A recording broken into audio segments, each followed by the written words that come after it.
আপনারা জানেন যে আমরা এআই এজেন্ট সুকুমার লঞ্চ করেছি। সেখানে আমরা বিভিন্ন কনস্টিটিউয়েন্সি অর্থাৎ বিভিন্ন বিধানসভা কেন্দ্রের বিভিন্ন ফিডব্যাক নেওয়া শুরু করেছিলাম একটা হোয়াটসঅ্যাপ গ্রুপে। দেখলাম সেই হোয়াটসঅ্যাপ গ্রুপ মেনটেন করা খুব চ্যালেঞ্জিং হয়ে যাচ্ছে, কারণ লোকজনকে বিভিন্ন কনস্টিটিউয়েন্সির ডেটা এবং পলিটিক্যাল সিচুয়েশন বলতে বললে মানে বিজেপির এগেনস্টে তৃণমূল, তৃণমূলের এগেনস্টে বিজেপি, এর এগেনস্টে মানে মানুষ এখানে রাজনীতি বলতে বোঝে কি করে একটা মুখ্যমন্ত্রী, প্রধানমন্ত্রী, পলিটিক্যাল পার্টিকে গাল দিতে হয়, সব বাজে। অথচ আমি বলছি, আরে ভাই, তুমি একটা 2 মিনিট সময় খরচ করে একটা ফর্মটা দেখো, দেখে তোমার কি প্রবলেম সেটা লোকে সেটা করবে না। অর্থাৎ সবাই তাদের নিজস্ব ছেলে মেয়ে, তার ফ্যামিলির ভবিষ্যৎ নিয়ে, স্বার্থ নিয়ে চিন্তিত, কিন্তু অ্যাকচুয়ালি যদি তাকে বলা হয় যে তুমি কতটুকু সমাজকে দিতে চাও, কারো আমি কোনো দেখা পাচ্ছি না। আমাকে জিজ্ঞেস করে যাচ্ছে আপনার স্যার এই কবে, ছেলে কী হবে, এই কবে, যখন আমি বলছি আরে ভাই তুমি একটু সমাজের জন্য একটু কিছু করো, আমি তো এটা করছি একটা এজেন্ট সুকুমার সবার জন্য, আমার জন্য তো নয়, আমার কিছুই দরকার নেই, তাতে কারো কোনো ইন্টারেস্ট নেই। তো কী করা যাবে এখানে? এই যে মানে 30,000 লোকের চাকরি গেল, তাদের পাশে কেউ দাঁড়ালো না। যে ছেলেগুলো ওই 16 সালে পরীক্ষায় বঞ্চিত লোক, তারা লাঠি খেলো, খেলো, অনশন করলো, তাদের পাশে কেউ দাঁড়ালো না। এটা তো একটা মানে আমি কি বলবো আর কি, বারবার করে বলছি যে মানুষ আর বানরের মধ্যে পার্থক্য কি? আপনি মানুষ আর বানরকে যদি জঙ্গলে ছেড়ে দেন, বানরটা বেঁচে যাবে, মানুষ বাঁচবে না। মানুষ জঙ্গলের মধ্যে তখনই বাঁচতে পারে যখন তারা দলবদ্ধভাবে থাকে, এবং মানুষ পৃথিবীতে শ্রেষ্ঠতর প্রাণী হয়েছে এই জন্যে নয় যে তাদের স্কিল বেশি আছে, কারণ তারা একটা কোঅপারেশন অর্থাৎ গ্রুপে বাঁচতে পারে। তো পশ্চিমবঙ্গবাসী বাঁচবে কি করে? সবাই তো একা একা বাঁচার চেষ্টা করছে। সবাই চেষ্টা করছে ছেলে মেয়েটাকে পড়াশোনা শিখিয়ে কোনো রকমের বিদেশে পালিয়ে যেতে। কারণ কি, দেশে থেকে কি হবে? একটা মানে কাউকে একটা হসপিটালে ভর্তি হলে ভয় লাগে যে মেরে ফেলবে, হ্যাঁ, ডাক্তারের হাতে গেলে মেরে ফেলবে।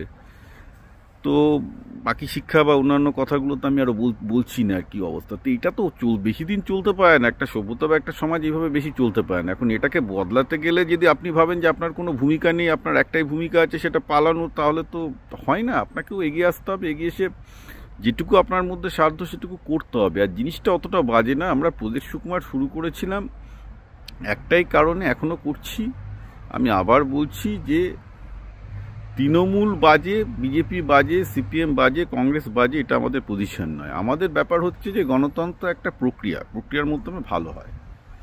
আপনারা তৃণমূলকে ফিডব্যাক দিতে পারেন কি কি করলে তারা ভালো হতে পারে, কোন কোন বিধায়ক পজিশনে কাদের সিলেক্ট করলে আপনার ভালো হবে, একটা মিনিমাম কাজ তো করতে পারেন। আপনারা এটাকে বলতে পারেন বিজেপিকে কাকে নেতা হিসেবে দেখতে চান, কার নেতৃত্বে বিজেপি ভালো হবে, বিজেপির বিধায়ক হিসেবে আপনারা কাকে চাইতে পারেন। একই ব্যাপার সিপিএম বা কংগ্রেসের ক্ষেত্রে বলতে পারেন সিপিএম বা কংগ্রেস কি করলে তারা ভোট পাচ্ছে না, কি করলে তাদেরকে ভোট দেবেন সেটা বলতে পারেন, রাইট? তো এইগুলো তো আপনাদের হাতে খোলা আছে। তো অন্তত গণতন্ত্রে যেটা ভয়েসটা আছে সেটা অন্তত রাখুন। সেটার কাজটাই আমরা প্রদীপ সুকুমারের থ্রুতে করার চেষ্টা করছি, এখনও করে যাব, আবার করব। এবং বারবার করে বলছি যে এ বাজে ও বাজে, এটা কোনো গণতান্ত্রিক সমাধান নয়।